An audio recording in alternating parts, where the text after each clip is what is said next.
Buenas tardes, esto es El Mundo Ahora de France 24. Yo soy Rosa Pérez Masdeu, vamos con las noticias. Donald Trump anuncia que la Marina estadounidense ha capturado un buque iraní en el estrecho de Hormuz, horas después de informar que los representantes estadounidenses estarán este lunes en Pakistán, sede de los diálogos con Irán, que no ha confirmado su presencia. Israel confirma la muerte en combate de uno de sus soldados en Líbano a pesar del supuesto cese el fuego vigente, mientras el ejército israelí publicó un mapa de la zona que ocupa en el sur del territorio libanés, donde impone una línea amarilla como en la franja de Gaza.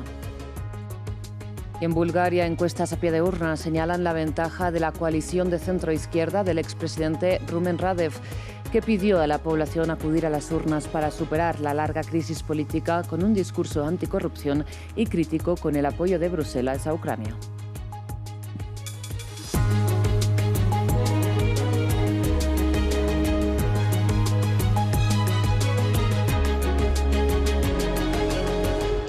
Empezamos en Medio Oriente porque a 3 días de que expire la tregua, el presidente Donald Trump anunció que la Marina estadounidense ha capturado un buque iraní en el estrecho de Hormuz, solo horas después de que esta mañana informara que la delegación de Estados Unidos liderada por J.D. Vance llegará este lunes a Pakistán para supuestamente reanudar las negociaciones con Irán, que sin embargo no ha confirmado su presencia. Adrià Rocha nos amplía.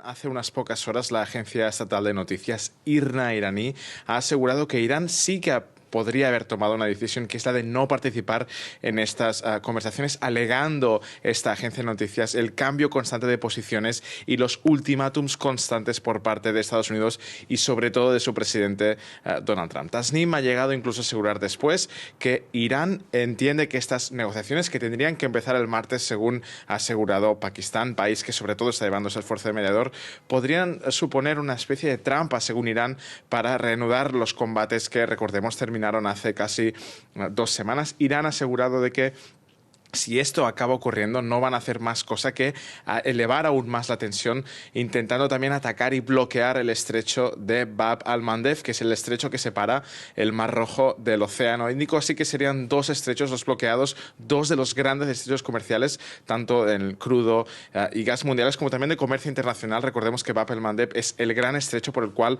transita la gran mayoría de comercio entre Europa y el continente asiático. Ahora mismo nos vemos abocados a un martes, el de esta semana, de enormes tensiones y de posibles negociaciones, porque a pesar de que esta agencia IRNA asegura de que Irán no va a ir, no está confirmado por ningún oficial iraní, que no ha asegurado nadie aún que Irán no va a ir, a pesar de estas declaraciones por parte de esta agencia. Así que el martes veremos claramente si la delegación de Estados Unidos, que viajará mañana lunes hacia Islamabad, Pakistán, para estas negociaciones, estará sola en la capital pakistaní o será encontrada con una delegación iraní, que sin embargo aseguran durante los últimos días tanto iraníes como mediadores pakistaníes que las diferencias entre las 2 capitales son muy grandes, sobre todo en lo que respecta al estatus en el futuro de Hormuz, de esta vía bloqueada durante la guerra por Irán, después doblemente bloqueada por Estados Unidos, luego abierta por Irán este viernes y después vuelta a cerrar ayer por la tarde por parte de Irán. El otro gran aspecto que separa las 2 capitales es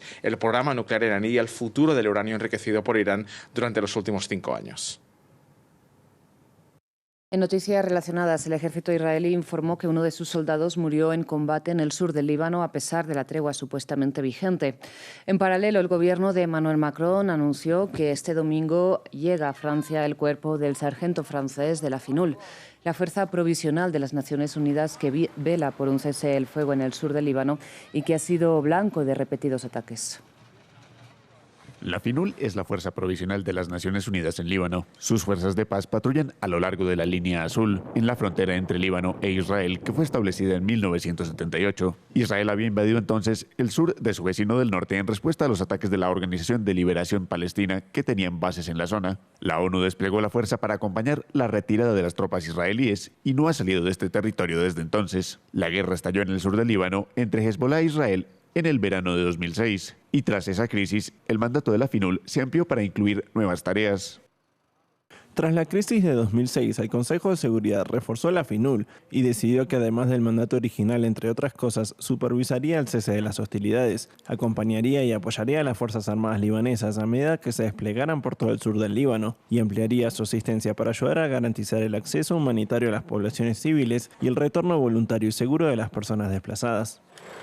La misión de mantenimiento de la paz tiene su base en Naqoura, en el extremo sur del país. Al 30 de marzo de 2026, la FINUL estaba compuesta por poco más de 7.500 efectivos de mantenimiento de la paz procedentes de 47 países que aportan tropas. Los contingentes más grandes son de Indonesia e Italia. Francia tiene más de 600 efectivos militares en la fuerza. El papel principal de la FINUL es observar. No tiene ni el mandato ni los medios para intervenir militarmente entre las partes del conflicto.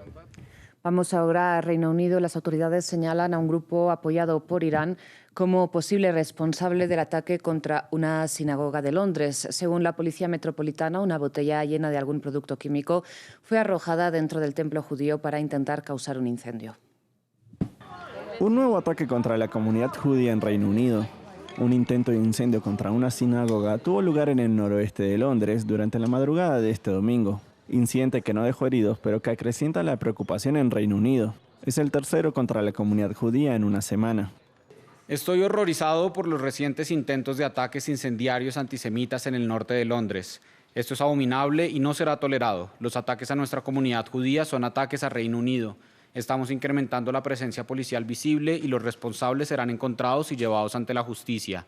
No descansaremos en la búsqueda de los perpetradores. La Policía Metropolitana observó daños en una ventana de la sinagoga en el barrio de Harrow.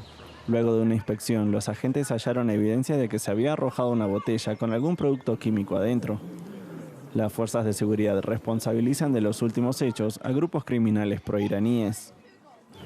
Los incidentes son similares, incendios provocados contra locales israelíes y judíos en Londres. La mayoría han sido reivindicados en línea por el grupo Ashab al-Yamin, el movimiento islámico de los compañeros de la derecha. Este mismo grupo ha reivindicado en los últimos meses ataques en toda Europa. Los miembros de la comunidad expresaron su tedio de esta situación. Me siento decepcionado, no me sorprende en absoluto y para ser honesto ni siquiera tiene gracia. No es gracioso que los centros comunitarios judíos, las ambulancias y las sinagogas estén siendo atacadas constantemente y no sé por qué sigue ocurriendo esto. Londres acusa a Irán de usar grupos criminales para perpetrar ataques a la comunidad judía. Según el servicio de inteligencia, se desarticularon más de 20 complots apoyados por Teherán durante el último año. De Reino Unido vamos hasta Bulgaria. La coalición de centro-izquierda del expresidente Rumen Radev lidera las encuestas a pie de urna tras las elecciones de este domingo, que han sido, atención, las octavas en 5 años en el país. Precisamente, Rumev pidió a la población acudir a las urnas como única manera de superar la larga crisis de gobiernos que no han contado con las mayorías sólidas en el legislativo que exige un sistema parlamentario. Sin embargo, según la agencia AP, la participación se sitúa en torno al 40% y la formación de Rumev, que defiende la lucha contra la corrupción y restablecer relaciones con Rusia, tampoco tendría la mayoría absoluta necesaria para gobernar en solitario.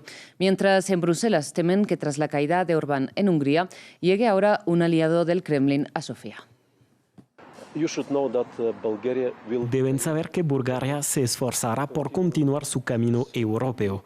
Pero créanme, una Bulgaria fuerte en una Europa fuerte necesita pensamiento crítico y pragmatismo, porque Europa ha sucumbido a su propia ambición de ser un líder moral en un mundo sin reglas. Por lo tanto, lo que Europa necesita ahora es, de nuevo, pensamiento crítico, acciones pragmáticas y buenos resultados, especialmente en la construcción de una nueva arquitectura de seguridad y en el gran esfuerzo por recuperar su poder industrial y su competitividad.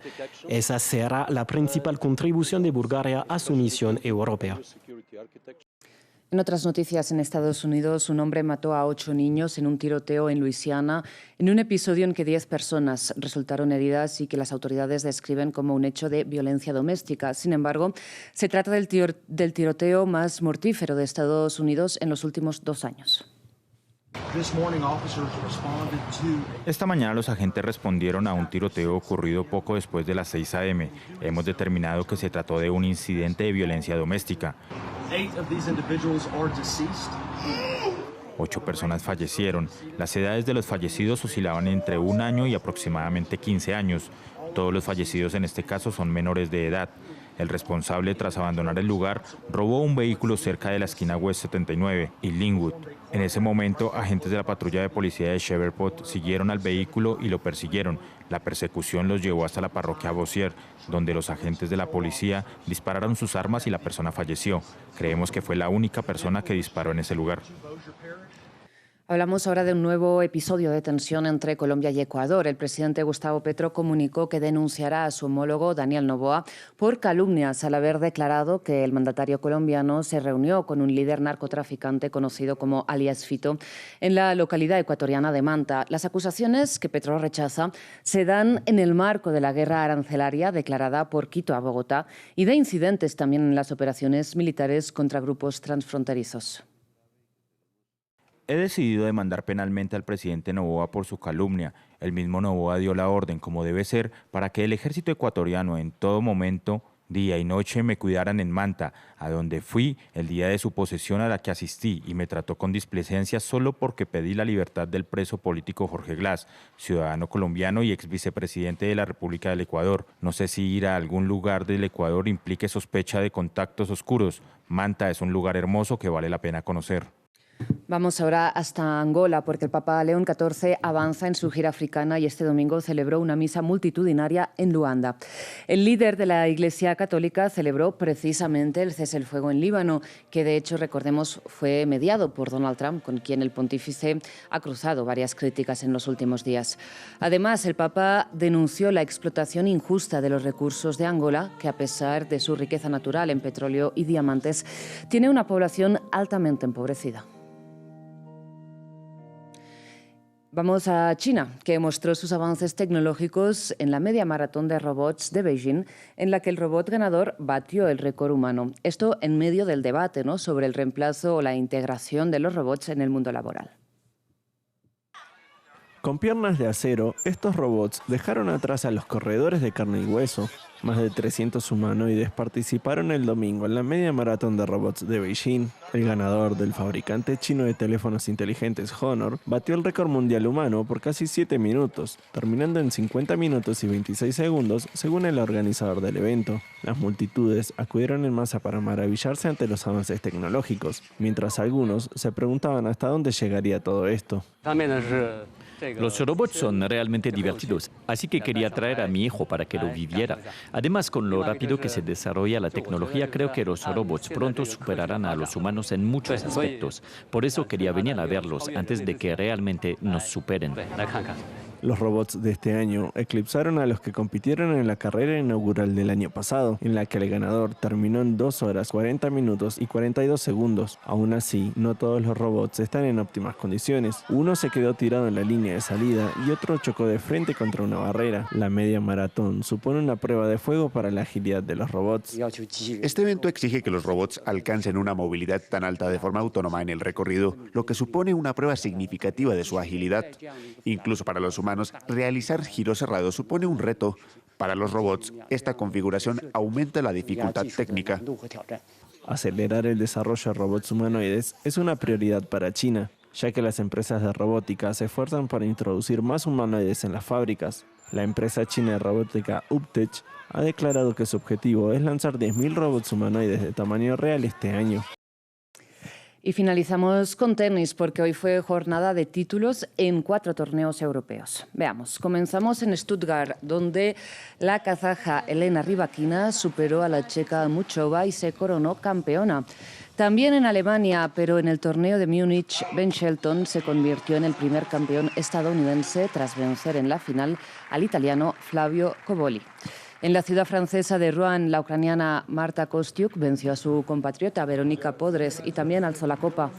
Finalmente, en el torneo Conde de Godó de Barcelona, el francés Arthur Fils venció al ruso Andrei Rublev y de esta manera se consagró en la tierra batida de la capital catalana. Hasta aquí las noticias. Gracias por su atención.